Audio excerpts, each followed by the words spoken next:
So if that happens, we lose.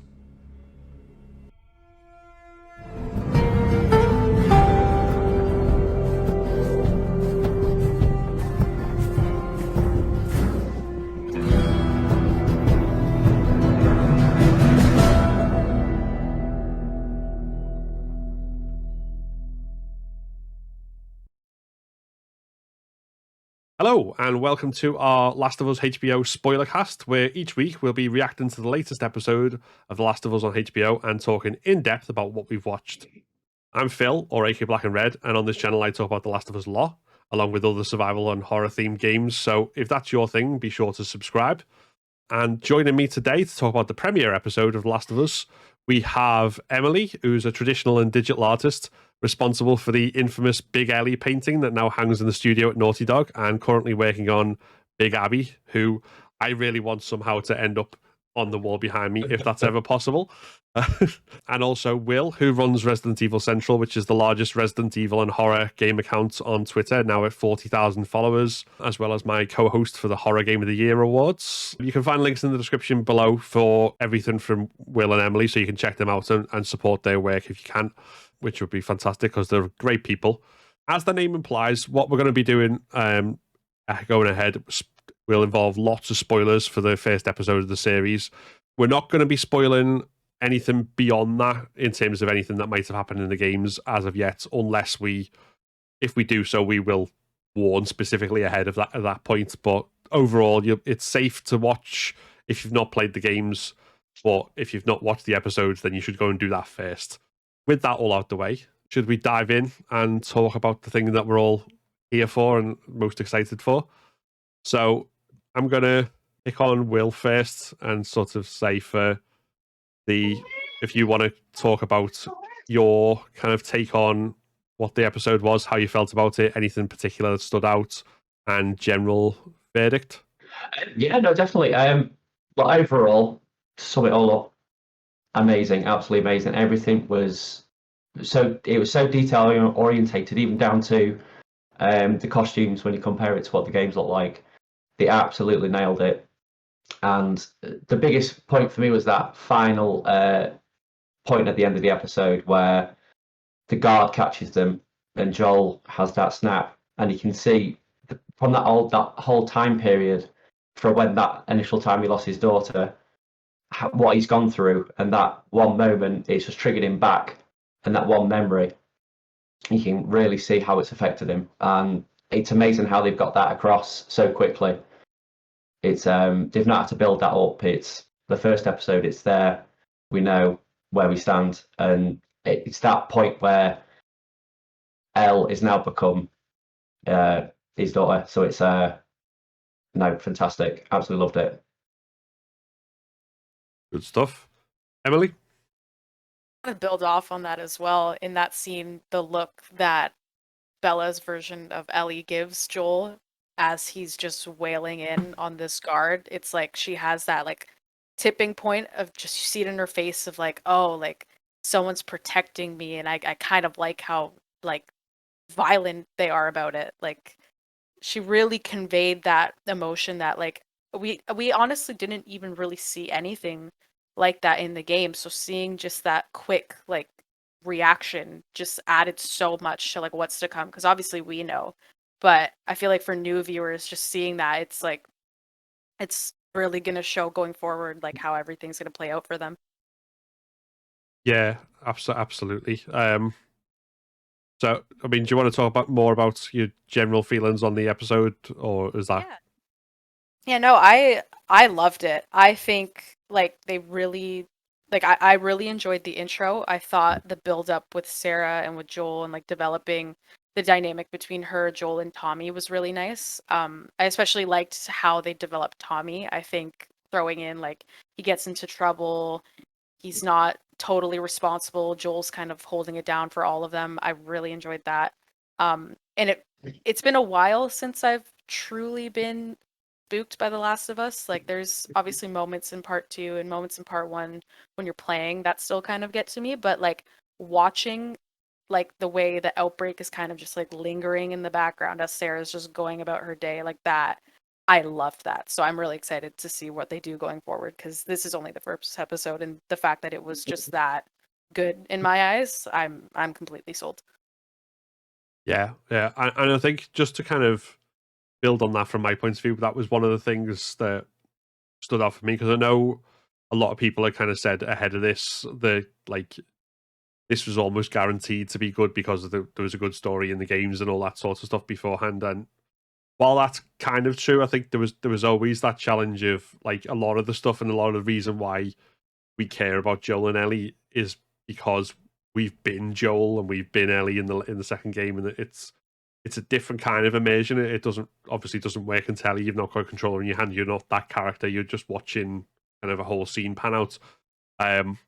So to see that the way they've done it and the way they've added those details, we'll talk about a lot more of them in depth, I'm sure, as we go forward. But like a lot of those like little things that kind of you see those moments from the game, and it's like almost beat for beat exactly what's said in the game, but you also see all the surrounding things, the things that lead up to that moment. So there's these extra details which absolutely wouldn't work in a game, because you'd be sitting there going, "No, I want to play. Stop with this nonsense." But in that TV show format, they make it all the richer and make you feel a lot more, I think, real and believable than it would be if it was just a recreation of the cutscenes and nothing else. In that, so that's kind of my take on it. But yeah, I mean, I absolutely loved it as well. I think that I was expecting it to be good, but then it happened, and then I was just like, Yeah. wow. I mean, that covers like generalities. I think obviously that a lot of this and a lot of the fun of these sorts of things, certainly for Last of Us fans, if Twitter and other places anything to go by, is diving into all the details and everything. But if we kind of, I think before we talk about other more detailed stuff, if we talk about like there was quite a few Easter eggs in the first episode that were referencing like the fans of the games, I think will have noticed. I mean, just a few kind of that I've got off the top of my head. In terms of little details, where when Sarah first wakes up in that early scene, you see the card that she made for Joel that's on top of a dresser, which in the games, obviously, as you wake up after everything happens, you can go to it, and she says, "Dang, I forgot to give him this." Which we don't get that scene, but the card's still there as like a little detail if you're quick enough to see it. You've also got the movie that she borrows Curtis and Viper to is one there, which doesn't spoil anything else in The Last of Us Part 2, but Ellie at one point talks about wanting to watch that film with Joel early on in the game. And because they've changed who the next door neighbors are, because it was originally a guy called Jimmy. Now the farm that's burning, that was Lewis's farm, is now Jimmy's house. So he's Jimmy, who like the first infected you see in the game, is still there somewhere. Yeah. And then the other kind of one that I thought was a nice touch as well was Tommy having his sniper rifle from the very beginning, like the rifle that he's like uses all the way through. You see him in both games where like that's kind of his pride and joy, and he's using it, but he's already got it from the very beginning. It's already part of his backstory almost. So they were the ones I noticed. I don't. Hopefully, I haven't picked every single Easter egg, so I don't know if there's any others that particular favorites or things that you want to point out. And we had Ellie and a switchblade as well. You can tell how she was like playfully playing with it. It's that's going to come up at some point. Obviously, we know how well she uses it in the game, so it'll be interesting to see how she uses it in the show. Yeah, obviously when Joel's not standing on it. No, yeah. I think the subtlety of the cards specifically was really nice.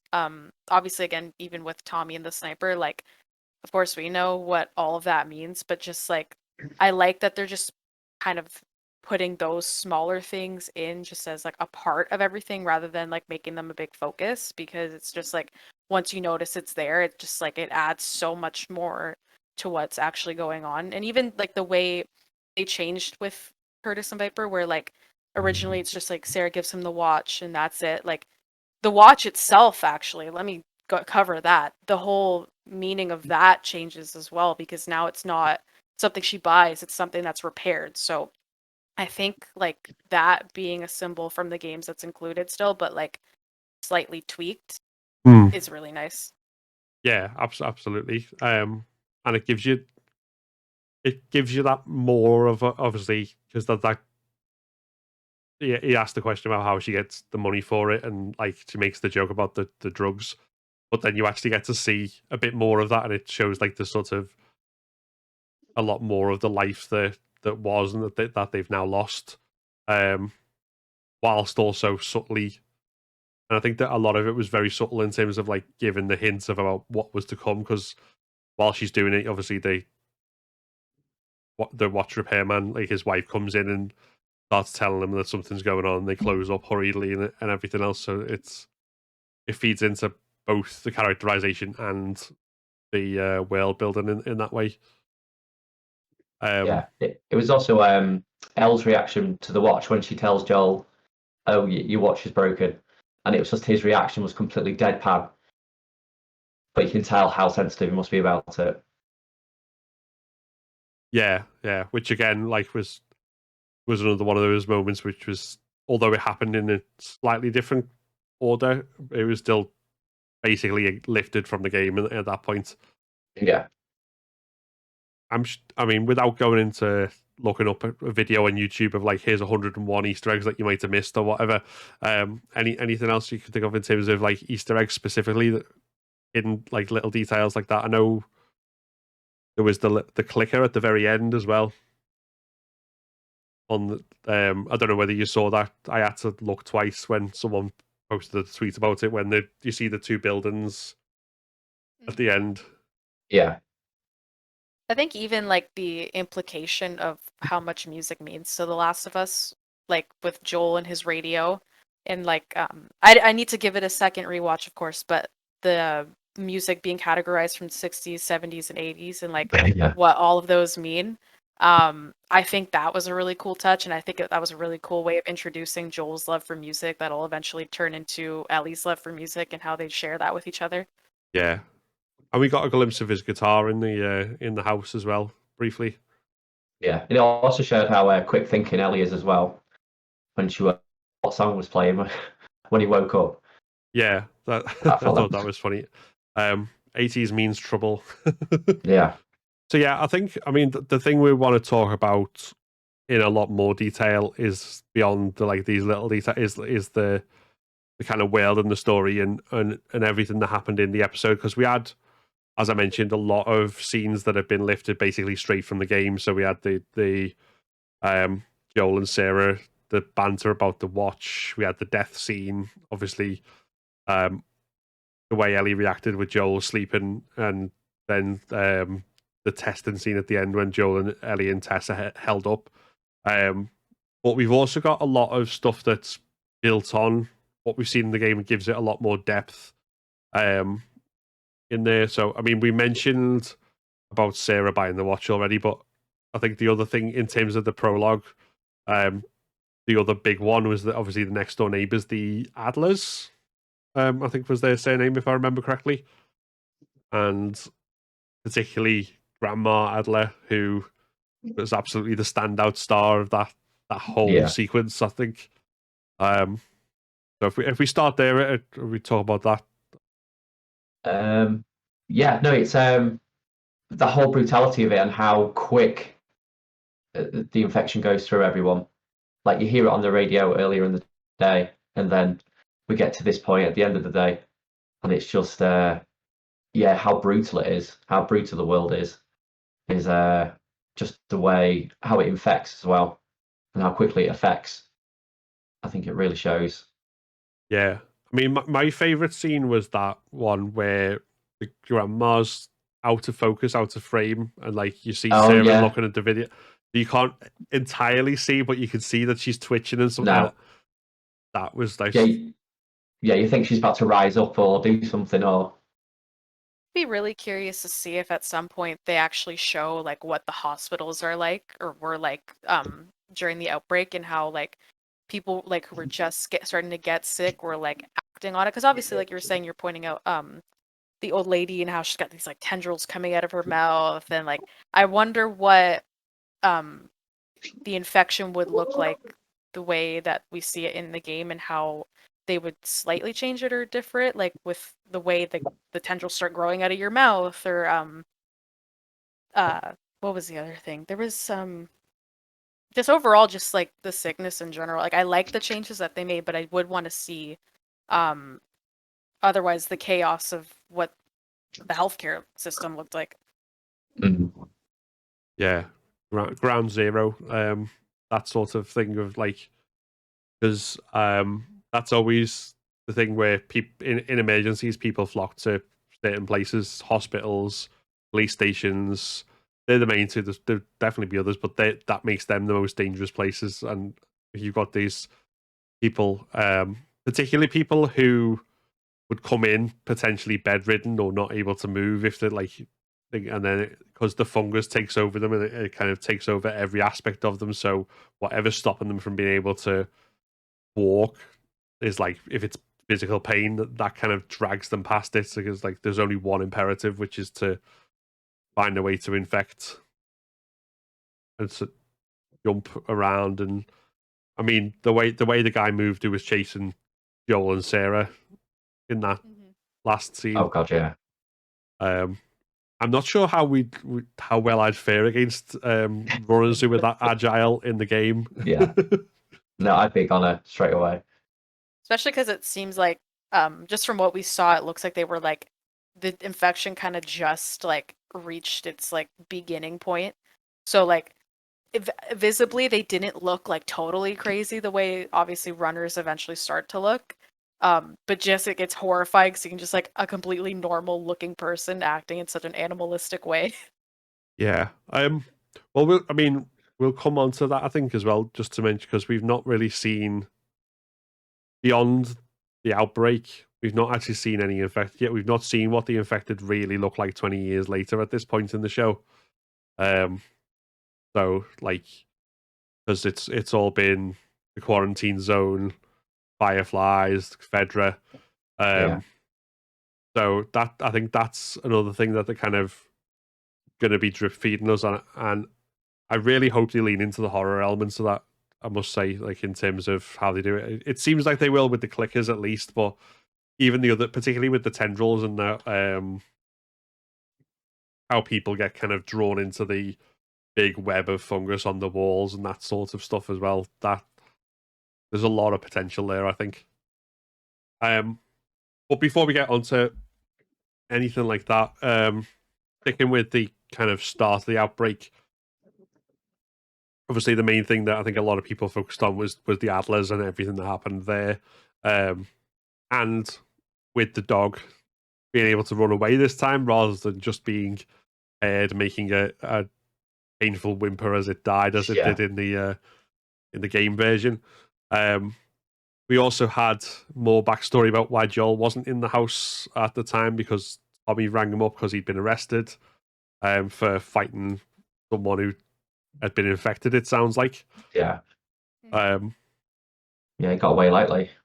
This was something, I don't think it was necessarily a question that people had asked. I think you see what's going on in the prologue of the game. It doesn't necessarily leave loads of holes, but it's still, I think, feels deeper. I don't know whether you would agree with that, but like feels more like realistic as well. Like they'd gone from like working the double shift in the construction, he'd gone to a bar, the infection's already breaking out, so obviously someone acts up and then all hell breaks loose from there.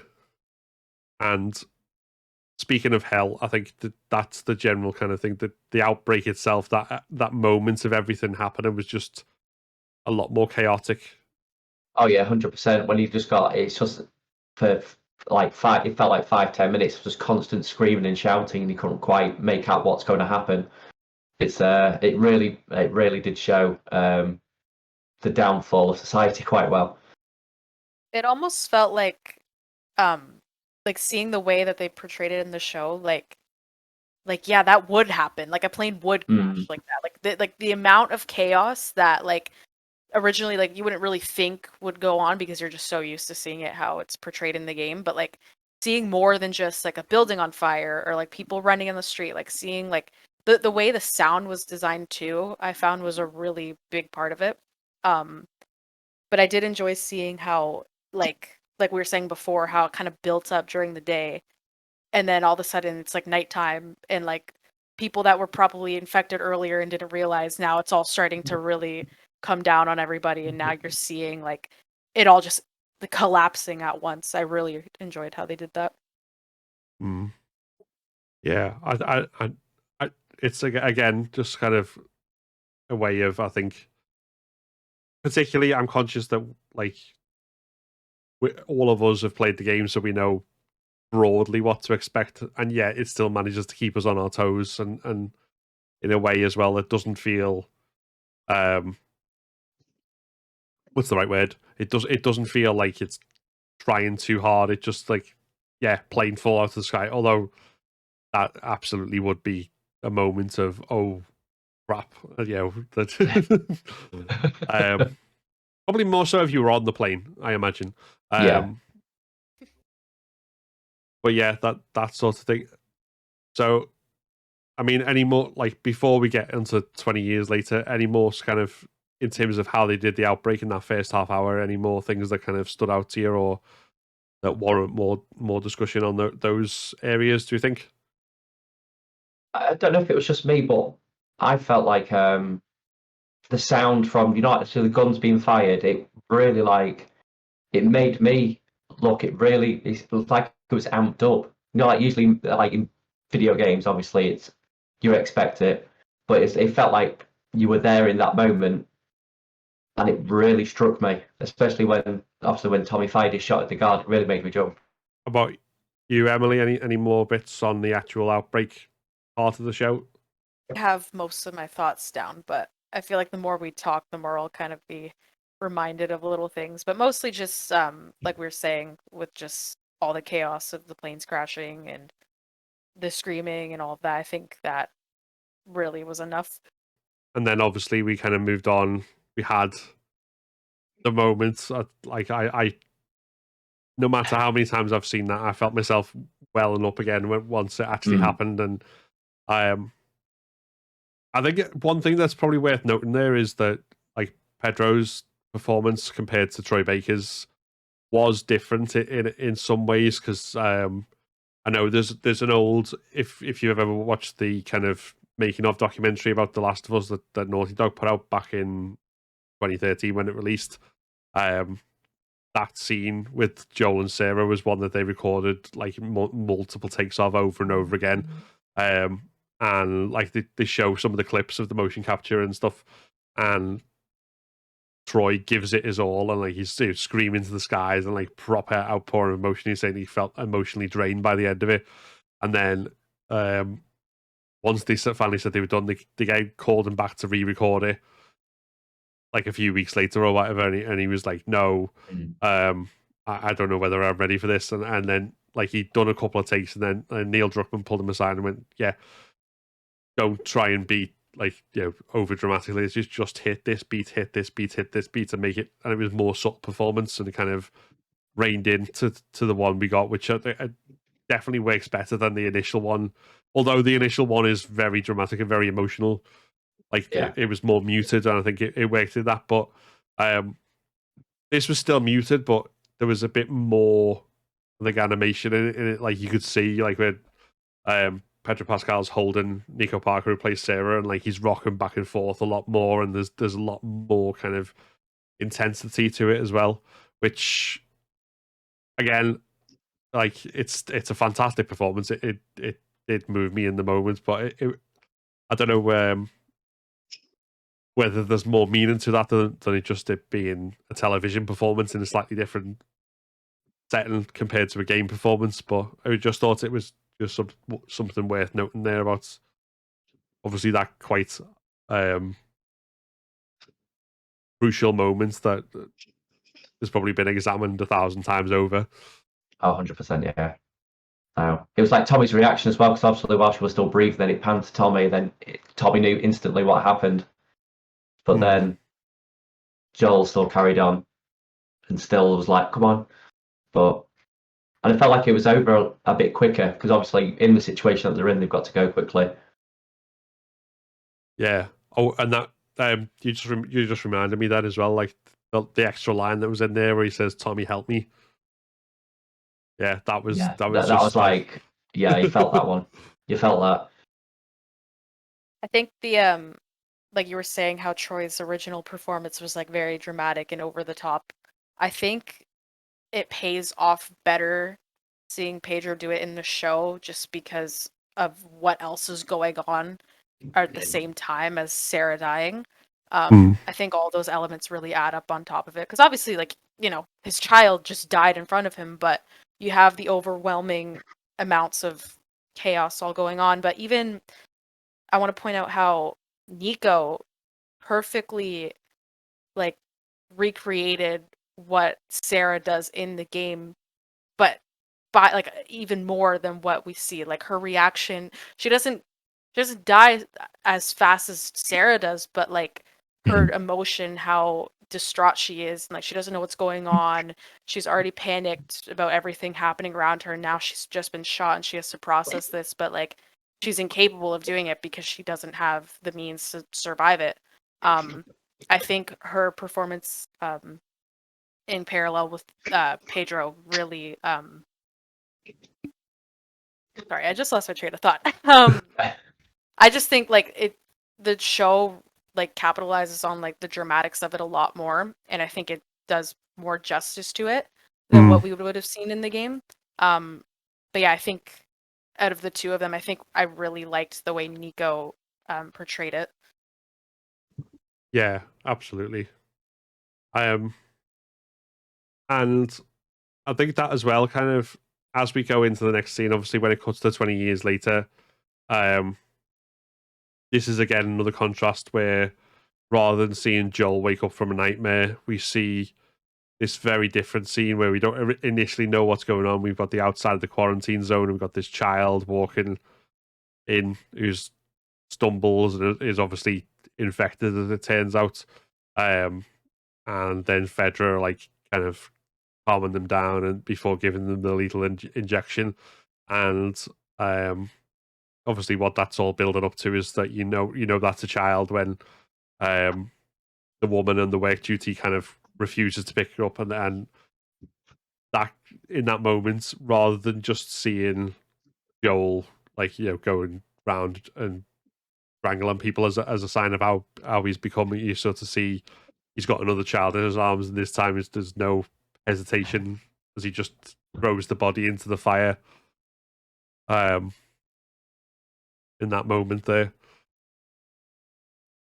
And that, yeah, no, it really shows you where what he's gone through and where he stands now. I think it's also because he's probably had to do that so many times that now it's like you lost your kid already.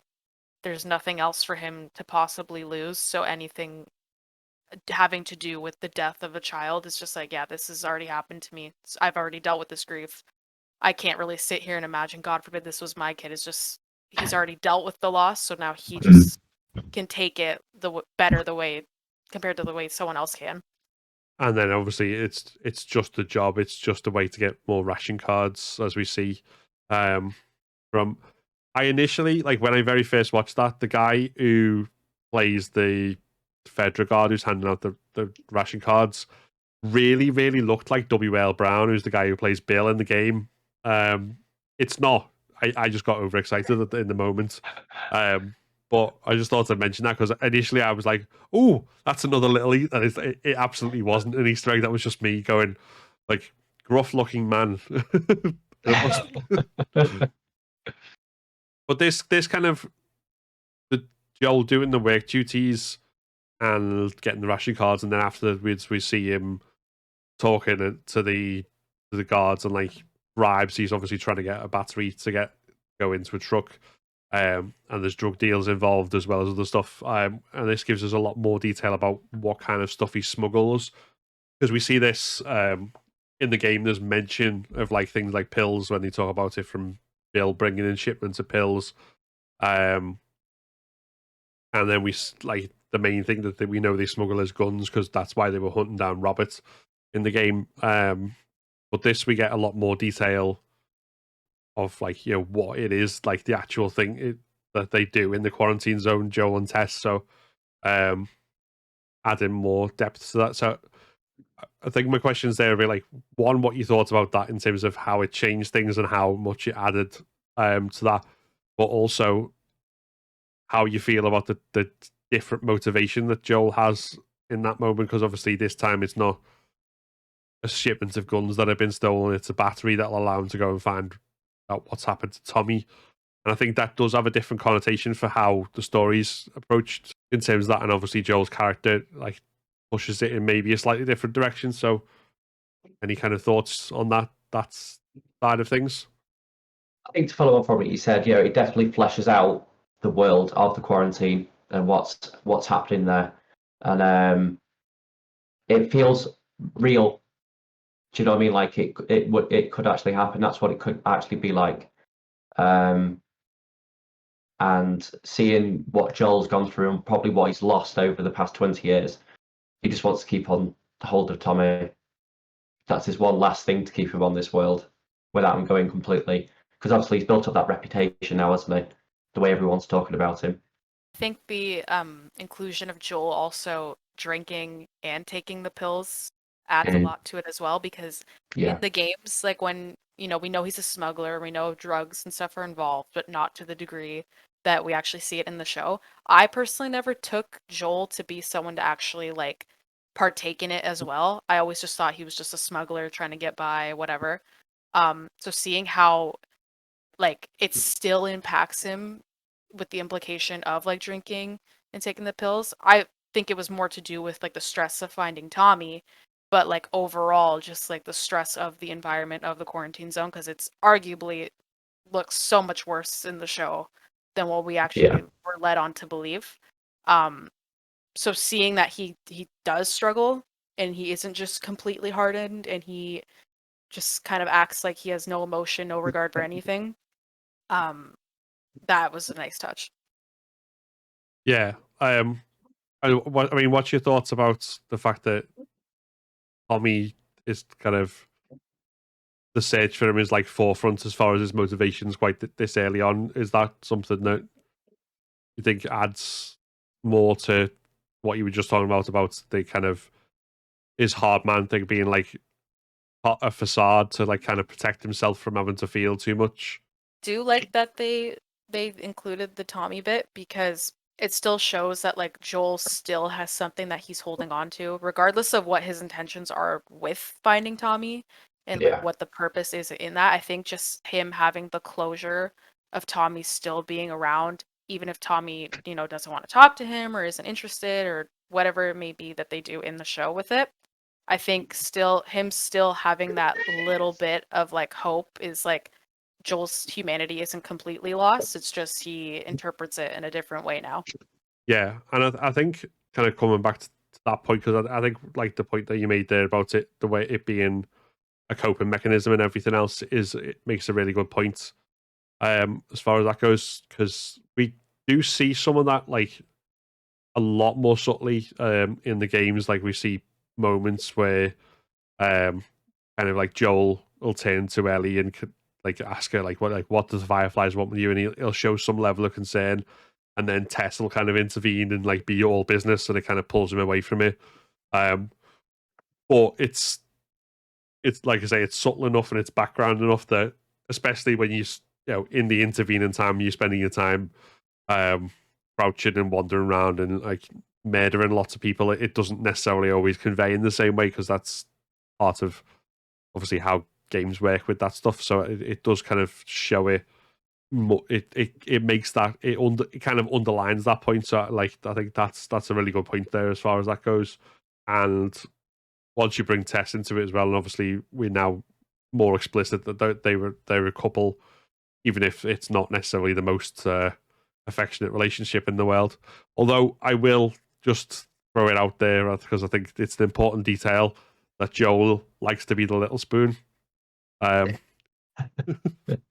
But that obviously brings us on to Tess and Robert and the way that's kind of introduced here, which again, we're talking about it's different than the way we see in that we don't just kind of see Tess with bruises afterwards. We see the moment when she's captured and ambushed and Robert's directly involved himself. Because he doesn't have quite the same role. Because the episode timing, I don't think would allow for a whole chase sequence and hunt them down. It like so he dies off screen essentially, and then you find his body. But we get to see that interaction with him, and we can see there. Obviously, kind of, he's got some fear of Tess. He's got the absolute fear of God as far as Joel is concerned, and that's like her bargaining chip. There is that she won't tell Joel what happened. Yeah. So, yeah, thoughts on Tess and Joel and Tess and Robert and that whole situation? I like how they switched it. I like that their whole ordeal with Robert was like significantly cut down, but more focused on developing Tess. Because obviously we only get her for a little bit, and yeah, we know enough about her, but there's not more to her. Like I feel like Tess is like definitely like a fan favorite when it comes to the first game. So seeing her in like a more of a vulnerable state, her reaction to being in that, and then going back to Joel and getting through all of that, I think that was done really well. And honestly, I prefer it being focused on them two more so than like Robert, because it's like I'd rather know more about you two than this whole Robert situation. And on top of that, like obviously we'll probably get to this at some point, but how that brings Marlene in, I think that was done really nicely with just kind of tying all these little bits together of like Joel with the car battery and Tommy, and then what Tess wants, and then what Marlene needs. Like all of it is nicely woven together. But I think having more development for Tess is going to really do well for however many more episodes she's going to be in. What about yourself, Will? Any more thoughts on that point? Yeah, no, I think it's a testament to obviously the writers of the show where they've not, where you see where other video game adaptations come, they try and shoehorn everything in from the game. Oh, we must have it.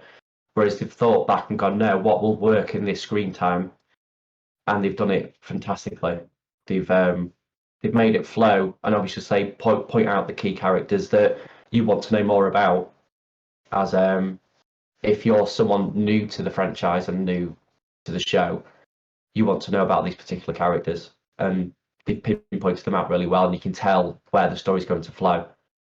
But yeah, no, that's why. Yeah, no, she did fantastic, Tess. Yeah, I mean, I think she captured like even with the differences. Well, again, I think this is probably something we'll end up saying quite a lot, but the differences almost underlined the character traits that made the game characters so iconic. Because again, it's not differences for their own sake; it's differences for the sake of, instead of however long a sequence of gameplay, you've got 90 minutes of storytelling. Well, for the outbreak, for the post-outbreak part, 30 minutes, 45 minutes actually. And they're kind of like getting that down to its component parts, and obviously getting us to the important inciting instance of this whole thing, which is meeting Ellie and finding out a lot more about that. So I think that's everything in there is really good. I think the other thing to kind of add as well, it was only a very small detail because it didn't really delay Tess too much before she got back to Joel, but when she escapes from Robert, it gets caught up because of the Firefly explosion, and then Fedra soldiers are coming along, and everything that happens there, and kind of like ducking out and go, no, I'm not a Firefly, which isn't quite the same as when they blew up the checkpoint and interfered with Joel and Tess trying to go across town to find Robert, but it's still, again, kind of shows that even though it's not something the characters are directly involved in at this point, that Firefly conflict is always going to interfere with things, and it kind of foreshadows obviously things that are coming later on in along there. And obviously the Fireflies there then lead us on to Ellie being held by the Fireflies, and a scene that we haven't seen in in anything really, because we've seen, as far as the games and other media go, we've had Left Behind, which covered the time pre what we saw in the game, what we've seen in this episode, which I won't mention too much because it will be a spoiler for anyone who's just watching the TV show. And there was a comic book, American Dreams, which was set before that even. But that sort of intervening time between the events of Left Behind and the events of the main game is not something we've seen. Like Ellie, who we now know has been bitten, infected. We now know what happened between that happening and her meet with Joel, which was when the Fireflies had her in shackles and testing that she wasn't going to turn, while still obviously being relentlessly defiant of everyone. That's that scene with the counting to 10. Okay. Which I think for me that kind of like demonstrated at that point just how much Bella Ramsey is kind of taking Ellie's spirit on, I think, as well. Yeah. But yeah, in terms of that whole kind of I've covered quite a lot of ground there, I think, in terms of what's been set up and what's not, what things that we've not seen before. But your thoughts on what we've seen and anything like that, anything you want to expand on, or any particular points? All of the actors have done amazing with their characters, and how they've got all their mannerisms, basically the essence of the characters they've got, which is fantastic to watch as a huge fan of the game. When you see other video game franchise things, they kind of try and change the characters a little bit, but you can tell the characters are from the game. I think like with what you're saying with how everyone is portraying each character, I've seen people particularly point out Tess and how she's quote unquote weakened and she's not as strong as she, is in the game, when it's like, even if, you're 20 years into an outbreak, I think you would still get pretty startled if you saw an infected growing into a wall that wasn't there before. Yeah, definitely. But I think, like, of course, like Pedro and Bella are completely amazing. Like, that was going to be a given, but I'm really impressed with Anna Torv's Tess and Gabriel Luna's Tommy, especially Tommy. Like, when I first heard him speak, I was like in shock at how close he actually sounded to Jeffrey's portrayal of Tommy. But of course, we didn't see too much of him yet. But I'd be really excited to see how his whole arc comes to be going forward, because obviously we know Tommy to be a little more softer and more adjusted to the environment that he's in and just kind of accepting it for what it is and trying to find the best in it. And even with Tess and how she's still, like, of course we have to see more from her, but her relationship to Ellie and how she's not simply just cargo. Like, you see, like, she'll like hold her shoulder, hold her hands, like, acknowledge that this is a kid that, we have to protect other than just myself. So let's just do this thing that we got to do. But I'm still going to acknowledge her as being a person that is new to this, who's never had to be on the run before. So I was really impressed by that. Yeah, absolutely. I think I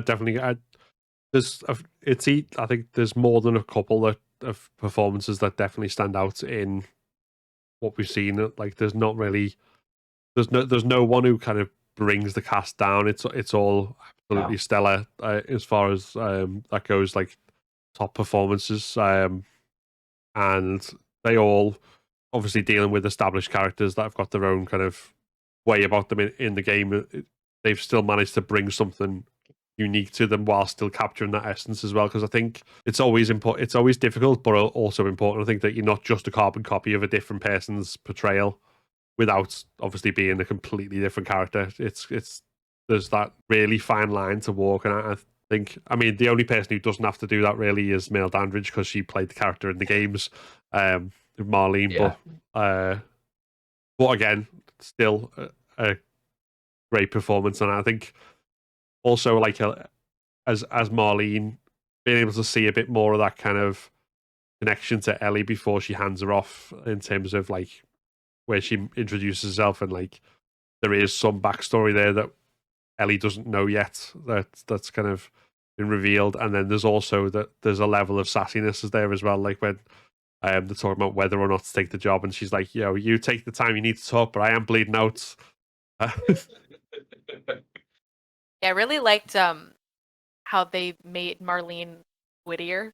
Like, she's so clearly like fed up with all the fireflies around her, and she knows that like what they've been trying to fight for is like a little bit of a bust. Like, like she literally says like we're more than just like spray paint. Like we Yeah. have to, actually like do what we got to do.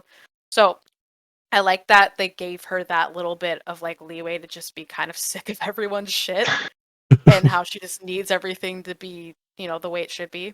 And even like the little like comment she threw at, I can't remember her name now, but the firefly that is also in the hallway with everyone, with Joel, Tess, and Ellie, when she got her ear shot off, and she just says it, and then you like look and you're like, oh my god, yeah, her ear is gone. Like, it's like I think she does a really good job at bringing more life to Marlene than just being like the hardened cold firefly that just cares about Ellie and wants Ellie to be protected. Um, I wanted like I really like Marlene in the game, so I like seeing that she's got a little more personality to her than just being Queen Firefly, like delusional to the cause. Like no, she's well aware of the fact that like they're being hit hard. So I don't think in terms of other performances, if there's any others to kind of like, because we've talked about Gabrielle Luna as Tommy, we've talked about obviously Pedro Pascal as Joel, and Bella Ramsey. I think with Bella Ramsey's Ellie as well, like I mentioned the point where she kicks away the food bowl and then she counts to 10, but does it in that way, and she ends with like the FU and like this sort of thing, and then the kind of interactions with Joel. But there's also particular points where we don't know why she's being like transported yet. We don't know how she's been bitten and all that sort of stuff as far as the story goes in the show. Obviously, we do as people who've played the games, but people who are watching it don't know. And I think at that point, when you're playing the games, there's not really a hint of that because you see just her defiance and everything else. And obviously, Left Behind hadn't been written at the point that was all performed. But there are moments where certain things are talking about, particularly when she's having that scene with Marlene, and like there's that level of defiance there, and she's got that tongue on her and like sharp tongue, but you can also see the sadness in her eyes at certain points, and just that hint. And I think there's a level of depth to her performance there as well that's not always in the voice line delivery. It's just sometimes just in the face, just in the looks that she gives. And Emily, you mentioned the one obviously at the end as well when she's looking at Joel beating the Federal soldiers to death as well. But there's a lot in the sorry, I've been saying here. It's there a lot in their eyes as far as like that element of the performance, like rather than just how the words are spoken. yeah, Bella definitely captures that essence of Ellie that is obviously just so hurt by the world around her, and like the yearning just to have somebody just stick around for longer than forever. Like she wants to have that one person. And so like what you're pointing out with that look in her eyes when she's looking at Marlene, it's like in the show they make it clear that like she had just met Marlene personally for the first time. Marlene obviously is very well aware of who Ellie is, her connection to her, whatever, but Ellie isn't. So Ellie giving Marlene that knowing look of like just being sad about obviously the loss of Riley, but also like what's the point of doing this to her? I feel like it really adds to what Ellie's just gone through her whole life. Of course, we know that she's been an orphan, and that's something that like gets to her, but like she doesn't really show it. Like, of course, in like her vocabulary and what she says and how she acts on things, you don't fully see it in her face. And so I think Bella really does a good job at showing more to Ellie with less than with no words spoken, like you were saying. Absolutely, yeah. I think that's definitely one of the standout things, and that's certainly probably got to be one of the harder things to do as far as performances go. Like beyond delivering things in your voice, being able to like show it in your expressions and your face and in your eyes in particular. So that's something that I think. Obviously, that kind of in terms of the narrative of the episode and what happened, that takes us through from the point where Joel and Tess had gone looking for Robert and they found Marley and the Fireflies. They'd taken on Ellie, and then after that kind of interlude with where they were talking about the music and the codes, they'd then seen they'd then gone beyond the wall, and the soldiers had held them up, and that was where they found out about Ellie being infected. But I think that largely covers everything as far as what happened in there. But in terms of all the details, again, we mentioned before about Joel looking for the battery to be able to look for Tommy because he's not seen him for a while. He doesn't know whether he's alive or dead, and we get a bit more depth to that. We haven't been given everything about why he's looking for Tommy, but we get a little bit more of that when there's that exchange with Marlene, and he makes that comment. You're the reason he's not with me, or that might not be the exact line, but words to that effect. In that moment, which is sort of similar to like the way it was kind of portrayed in the game, although in the game it was more like Tommy had left the Fireflies as well, but Joel obviously holds more of a grudge towards Marlene in this instance as well. We're building up to something there as far as the kind of they've laid the breadcrumbs, haven't they? Yeah. So yeah, that broadly takes us through, I think, everything. And like I said, in terms of the details I'd noted down, I wanted to pick out where we got more detail about certain things or where things had deviated. I think I've probably covered most of the points that kind of stuck out to me. So, I mean, I suppose at any point in the story, is there anything more like kind of that we've not touched on in terms of what happened in the episode or what was hinted at in the episode that is something that's like stuck with you or that you're more interested in as far as what might be coming up? I was gonna say, I mentioned this earlier, but the inclusion of music and how, at the very end, the final shot is just, I forgot the song's name, but the song that plays at the very end of the episode when Joel was asking Ellie earlier about like, oh, was it an 80s song? Was it an 80s song? Did it sound like? And then finally at the end you hear an 80s song play. I wonder how. Of course, like I don't think they'll end up back at Joel's place in the end. That'll probably be the last time we ever go there. But including this new element of the music and like its meaning and the use of like radio and like connecting to people, like I feel like including that in the first episode and ending it off on that, I wonder how going forward if that's going to play a bigger part or if overall like Joel's mission of finding Tommy or whatever his intentions are, if that's going to add more to what's to come or if that was just a one-off thing, because I feel like that's so like that key element of the first episode was such a big deal that I wonder if that's the last time we'll ever see it or if it'll be bigger in the long run. Yeah, I think it'll be bigger, just for how much time it did get in the episode. It kind of would be not silly, but to have it such a big thing in the episode, you'd want it to carry on, wouldn't you? Yeah, it felt like they were foreshadowing something like, even if that was particular to say, well, once we meet Bill and Frank, because that it was mentioned that that's how they communicate, like that's what the codes are for the music. So even if it's just for that episode, I think I'd be very surprised if there wasn't more of that or leading into why we heard that song at that point.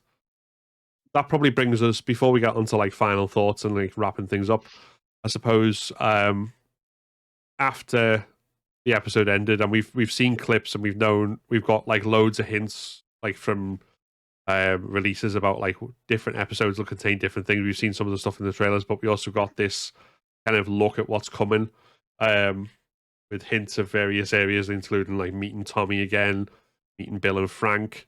So I suppose the final question on the episode as a whole would be, out of all the things that we have coming that have been teased, what are you personally most looking forward to? Easily the Ashley Johnson cameo, whenever that is to come. I have been like, obviously, like when Ashley got casted, we all kind of knew like what that meant, but like seeing that had been confirmed in the trailer and knowing it's coming, I'm not sure at what episode. I'm really excited to see how they develop Anna. I'm really excited to see her past and what it's going to mean going forward, but also like when that all had come out, I remember I had made a tweet about American Daughters, the poster that's at the end of Uncharted 4, that is seemingly supposed to be like a hint at like Anna, like it's a pregnant woman standing in what seems to be like a minefield with a mask on. Like I wonder if they'll include that somewhere as well. But like overall, I'm just so excited to see Anna and Ashley Johnson, and oh, I can't wait. How about yourself, Will? I think I'm most excited to see just see the first clicker and how that encounter plays out. But obviously, they're not being out of the quarantine for so long, just seeing how they react to it, and because obviously this world's a lot more human, a lot more grounded. I'd love to see how well their reaction's going to be and how they deal with the situation. Yeah, I think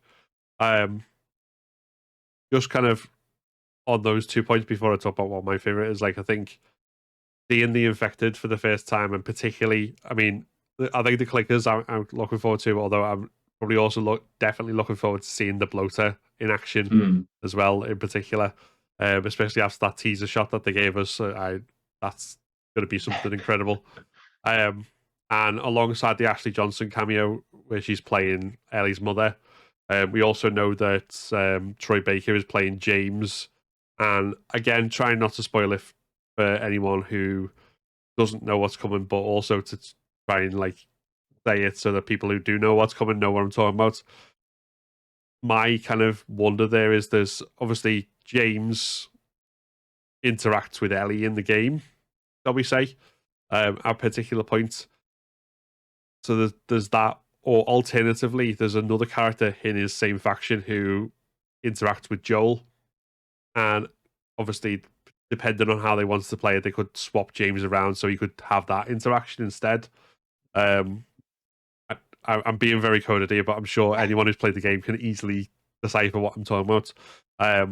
But either way, I think the actor who originally played Joel, either meeting Joel or meeting Ellie, and the way those interactions go down, and obviously what happens in them, I think would be quite fun to see as far as that goes. Hopefully that's kind of getting the point of what I'm trying to get across without spoiling it for anyone who has no idea what I'm talking about. That's that. But I mean, I think the thing that I'm probably most looking forward to see kind of how it plays out and also how it affects on his character is going to be Bill and Frank, and particularly like how, because we know we're going to see a lot more of them both together, and kind of like how their relationship unfolds. And I think that's something I'm very interested in, because Bill's always been a very interesting character as a whole anyway, and that I'm definitely interested to see what that adds to him and how that changes him, if it does as well. So for me personally, that's kind of my one. So before we wrap up fully, I suppose any kind of final thoughts overall, if we go to Will first, I don't know if you've got any like final thoughts on the episode and the show, or anything that you want to say. Yeah, no, I think going into it, I think the biggest worry would have to be the pacing on how they were going to play with the characters and the story. And obviously, it's the first episode. It's got to grip us. It's got to want us to watch more. As a fan of the series and as someone who's fresh to it, and I think how they've gone around it, how they've done the changes, I don't think they could have done it any better. To be honest, I think the portrayals of all the characters are fantastic, and the story changes have allowed that to open up and let the story breathe and develop naturally, rather than feeling like, oh wait a minute, they've shoehorned that in at the very end. Why have they done that? It's yeah, you can tell the amount of effort that Neil Druckmann's done to alter his story from the game into the TV show, and yeah, I'm so excited to see where it's going to take us. Say about the same. I'm pretty confident in how it's gonna play out. I'm not really I'm more so just excited about the intrigue of like what else is gonna be included. Like of course we know the story, but even then it's like of course it is kind of a one-to-one, but like at the same time it is pretty different. So I'm just kind of letting it happen as it goes. I'm just excited for overall what it's gonna be.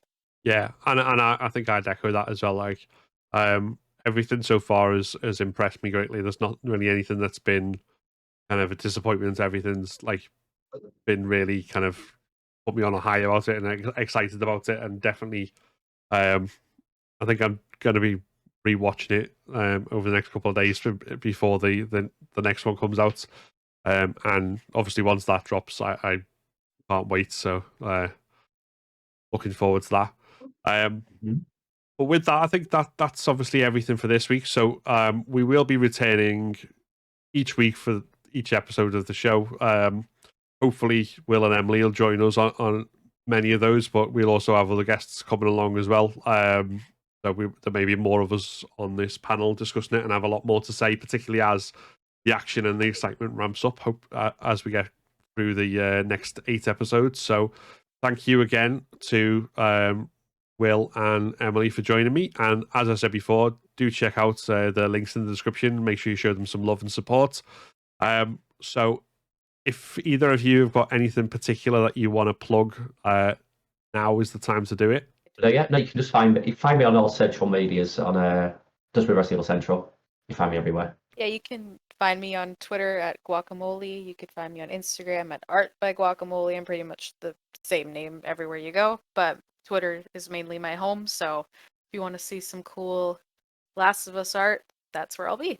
If you've enjoyed the podcast, then make sure you give this video a like and consider subscribing to keep up to date, not only with future episodes of it, but with all my content. And check out the links in the description if you want to join my Patreon for as little as £1 per month, or donate to my GoFundMe and get your name in the credits of my videos, like those who will be at the end of this video. I want to thank for supporting the content. Well, thank you to everyone for watching, and see you next time.